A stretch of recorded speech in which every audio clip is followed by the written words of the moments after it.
واعتصموا بحبل اللہ جميعا ولا تفرقوا، کہ اے لوگو اللہ کے رسے کو مضبوطی سے تھام لو اور اختلاف و انتشار سے بچو، اور ہم ہیں کہ لڑنے اور مرنے کے لیے تیار ہیں۔ قرآن کریم کہتا ہے کہ کسی کو ناحق قتل نہ کرو، خون ریزی، فساد اور اسی طریقے سے زنا، شراب، ان تمام تر غلاظتوں سے دور رہو۔ ہم اس کے اندر گلے گلے ڈوبے ہوئے ہیں۔ قرآن کریم کہتا ہے کہ عزت اللہ اور اس کے رسول محمد عربی صلی اللہ علیہ وسلم اور مومنین کا طریقہ اختیار کرنے میں ہے، اور ہم عزت اللہ اور اس کے رسول اور محمد عربی صلی اللہ علیہ وسلم اور مومنین کا جو باغی ہیں، دشمن ہیں، ان کے طریقوں کے اللهم صل على رسوله الكريم. اما بعد، قال الله تبارك وتعالى في القرآن المجيد والفرقان الحميد: واعوذ بالله من الشيطان الرجيم، بسم الله الرحمن الرحيم. إنا نحن نزلنا الذكر وإنا له لحافظون. وقال النبي صلى الله عليه وسلم: إن الله يرفع بهذا الكتاب أقواما ويضع به آخرين. صدق الله العظيم وصدق رسوله النبي الكريم، ونحن على ذلك لمن الشاهدين والشاكرين، والحمد لله رب العالمين. محترم سامعین کرام، ابھی میں نے آپ حضرات کے سامنے قرآن مقدس کی ایک آیت کریمہ اور جناب محمد عربی صلی اللہ علیہ وسلم کی ایک حدیث مبارکہ تلاوت کی ہے۔ دعا کیجئے کہ اللہ رب العزت آیت کریمہ اور حدیث مبارکہ ان دونوں کی روشنی میں مجھے صحیح اور سچی بات کہنے کی اور ہم سب کو اس پر عمل کرنے کی توفیق عطا فرمائے۔ محترم سامعین کرام، سورہ اعراف کے اندر اللہ رب العزت ارشاد فرماتا ہے: یمسکون بالکتاب واقاموا الصلاۃ، کہ جو لوگ کتاب اللہ کی پابندی کرتے ہیں اور نماز کو قائم کرتے ہیں، انا لا نضيع اجر المصلحین، تو ہم نیکی کرنے والوں کے اجر کو ضائع نہیں کرتے۔ یعنی جو کتاب اللہ پر عمل کرے گا، اللہ رب العزت اس کو سربلندی عطا فرمائے گا، اللہ رب العزت اس کو مقام و مرتبہ سے نوازے گا، جس طریقے سے اس نے صحابہ کرام رضوان اللہ تعالی علیہم اجمعین کو عزت دے، مقام و مرتبہ سے نوازا۔ لیکن ایک بات یاد رکھنا کہ قرآن سے دوری، قرآن سے ناواقفیت، قرآنی تعلیمات سے ناآشنا،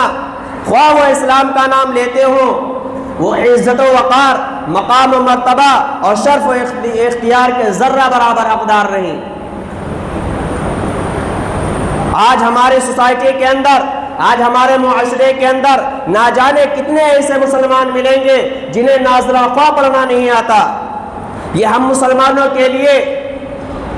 کتنا زبردست ثانیہ ہے اور کتنا بڑا عالمیہ ہے کہ ہم مسلمان تو ہیں لیکن ہمیں ناظرہ پڑھنا نہیں آتا، اور جب ہمیں قرآن پڑھنا ہی نہیں آتا تو ہم اس کے معانی اور مطالب اور تفاسیر پر کیا غور و فکر کریں گے، اور ہم کیا کتاب اللہ سے ہدایت اور رہنمائی حاصل کریں گے۔ میں ایک بات آگے بڑھ کر کہتا ہوں کہ ایسے لوگ سب سے زیادہ محروم القسمت ہیں، خواہ ان کے پاس دنیا جہان کی تمام تر دولت موجود ہو۔ ترمذی شریف کی روایت ہے، اللہ کے نبی علیہ الصلوۃ والسلام نے ارشاد فرمایا: ان الذی لیس فی جوفہ شیء من القرآن کالبیت الخریب، کہ جس کے سینے کے اندر قرآن کریم کا کوئی حصہ موجود نہ ہو وہ ویران گھر کی طرح ہے۔ آج ہمارے معاشرے کے اندر علماء اور حفاظ کو بہت ہی نیچی نگاہ سے دیکھا جاتا ہے۔ اگر ان سے ہمارے ذات کی بنا پر، ان کے معاملات کی بنا پر ہمیں رنجش ہوتی ہے، اختلاف ہوتا ہے، تو ہم اس کو اس کے علم کی وجہ سے اس سے نفرت کرنے لگتے ہیں۔ اور اگر کوئی انسان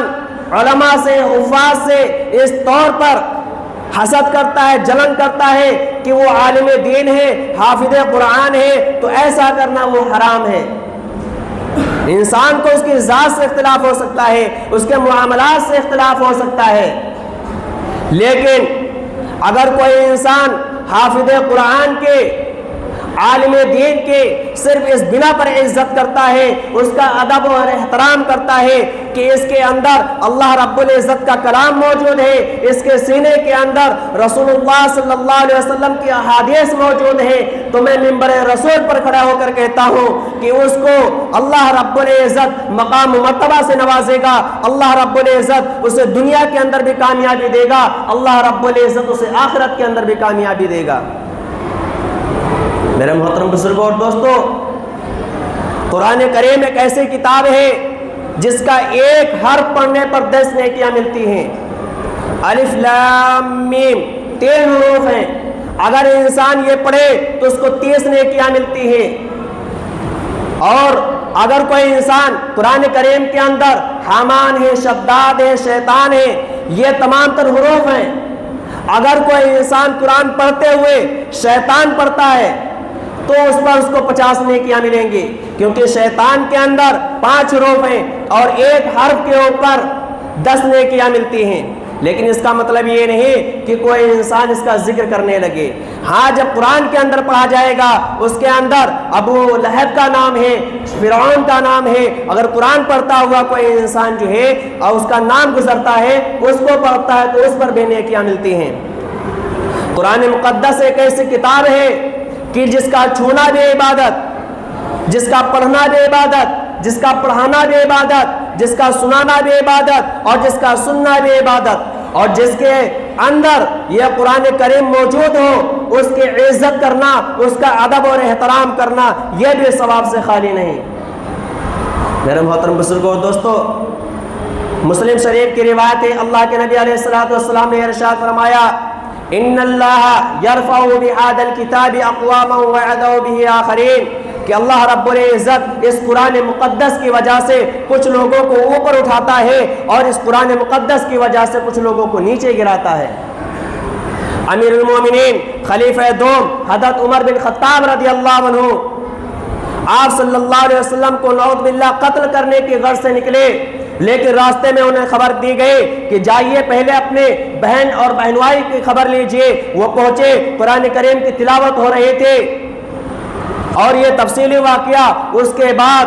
جب حضرت عمر بن خطاب رضی اللہ عنہ نے قرآن کریم کو پڑھا تو ان کا دل جو ہے وہ نرم ہو گیا، رسول اللہ صلی اللہ علیہ وسلم کی خدمت میں پہنچے اور کہنے لگے کہ اللہ کے نبی علیہ الصلوۃ والسلام مجھے کلمہ پڑھا دیجئے۔ تو اس قرآن مقدس کی وجہ سے اللہ رب العزت قوموں کو عروج عطا فرماتا ہے، اور اسے قرآن کی وجہ سے کچھ لوگوں کو ذلت و خواری کے سمندر میں غرق کر دیتا ہے۔ ابو لہب، اس نے قرآن کریم کا انکار کیا، اللہ رب العزت نے اسے ذلیل و رسوا کر دیا۔ میرے محترم بزرگوں اور دوستو، ہمیں قرآنی تعلیمات کو حاصل کرنا چاہیے۔ ہماری پوری زندگی گزر گئی، ہم نے قرآن کریم کو نہیں پڑھا، ہم نے قرآن کریم کو نہیں سمجھا، ہماری اولاد ہو گئی، ہم نے اس کو بہت ساری تعلیمات سے اسے آشنا کرایا، ہم نے اسے اچھے اسکول کے اندر اس کا ایڈمیشن کرایا، اور ہم نے اس کو طرح طرح کی تعلیم اس کو دی، ہم نے ہزاروں لاکھوں روپیہ اس کی تعلیم کے اوپر خرچ کر دیے، لیکن جب دینی تعلیم کا مسئلہ آتا ہے تو نہ ہمارے پاس ٹائم ہوتا ہے، نہ ہمارے بچے کے پاس ٹائم ہوتا ہے کہ میں 1 گھنٹہ 2 گھنٹہ نکال کر جو ہے کتاب اللہ کو پڑھوں، کتاب اللہ کو سمجھنے کی کوشش کروں۔ میرے محترم بزرگوں اور دوستو، ہمارا سب سے پہلا مشن یہ ہونا چاہیے کہ ہم سب سے پہلے دینی تعلیم کو حاصل کریں۔ قرآن کریم جو ہے کسی کو تعلیم سے روکنا نہیں چاہتا، قرآن کریم تو خود کہتا ہے اقرا کہ پڑھیے، اس کا مطلب یہ ہے کہ جتنے علوم ہیں ان سب کو آپ کو پڑھنا ہے۔ میرے محترم بزرگوں اور دوستو، قرآن کریم ہم سے کیا کہتا؟ قرآن کریم ہم سے کہتا ہے کہ نماز پڑھو، ہم کوئی توجہ نہیں کرتے۔ قرآن کریم کہتا ہے کہ زکوٰۃ ادا کرو، ہم کوئی توجہ نہیں کرتے۔ قرآن کریم کہتا ہے کہ حقوق اللہ اور حقوق العباد کی فکر کرو، ہم سنی انسنی کر دیتے ہیں۔ قرآن کریم کہتا ہے کہ تمام مسلمان آپس میں بھائی بھائی ہیں، انما المؤمنون اخوہ، کہ تمام مسلمان آپس میں بھائی بھائی ہیں، بھائیوں جیسا سلوک کرو، ہم دشمنوں جیسا سلوک کرتے ہیں۔ قرآن کریم کہتا ہے واعتصموا بحبل اللہ جميعا ولا تفرقوا کہ اے لوگو اللہ کے رستے کو مضبوطی سے تھام لو اور اختلاف و انتشار سے بچو اور ہم ہیں کہ لڑنے اور مرنے کے لیے تیار ہیں۔ قرآن کریم کہتا ہے کہ کسی کو نہ حق قتل نہ کرو، خون سے فساد اور اسی طریقے سے زنا شراب ان تمام تر غلاظتوں سے دور رہو۔ ہم اس کے اندر گلے گلے ڈوبے ہوئے ہیں۔ قرآن کریم کہتا ہے کہ عزت اللہ اور اس کے رسول محمد عربی صلی اللہ علیہ وسلم اور مومنین کا طریقہ اختیار کرنے میں ہے، اور ہم عزت اللہ اور اس کے رسول اور محمد عربی صلی اللہ علیہ وسلم اور مومنین کا جو باغی ہیں دشمن ہیں ان کے طریقوں کے اندر تلاش کرتے ہیں۔ اب میں یہ فیصلہ آپ پر چھوڑتا ہوں، آپ فیصلہ کیجئے، غور فکر کیجئے اور پھر بتائیے کہ یہ قرآن کریم کو چھوڑنا ہوا یا نہ ہوا۔ پھر بتائیے کہ ہمیں عزت کیسے ملے، ہمیں مقام و مرتبہ کیسے ملے، ہمارے ذلت و خواری کیسے دور ہو۔ میرے محترم بزرگوں دوستوں، ان حالات میں رسول اللہ صلی اللہ علیہ وسلم کی یہ شکایت بجا ہوگی، وقال الرسول یا ربی ان قوم اتخذوا هذا القرآن مہجورا، کہ رسول اللہ صلی اللہ علیہ وسلم کہیں گے کہ اے میرے پروردگار، میرے اس قوم نے قرآن کریم کو بالکل ہی چھوڑ دیا۔ ہمیں چاہیے کہ ہم قرآن کریم کو پڑھیں، اپنے بچوں کو پڑھائیں، دینی تعلیم سے آشنا کرائیں، تاکہ آگے چل کر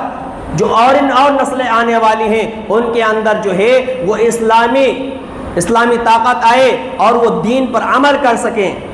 اللہ کے نبی علیہ الصلوۃ والسلام نے ارشاد فرمایا، طلب العلم فریضۃ علی کل مسلم، کہ علم دین کا حاصل کرنا یعنی اتنا علم دین کا حاصل کرنا ہر مسلمان مرد اور عورت پر فرض ہے کہ جس سے وہ حق اور باطل کے درمیان میں تمیز پیدا کر سکے، حلال اور حرام کو پہچان سکے۔ قرآن کو پڑھیں، حدیث کو پڑھیں اور اپنے بچوں کو بھی سکھلانے کی کوشش کریں۔ اللہ رب العزت ہم سب کو عمل کرنے کی توفیق عطا فرمائے۔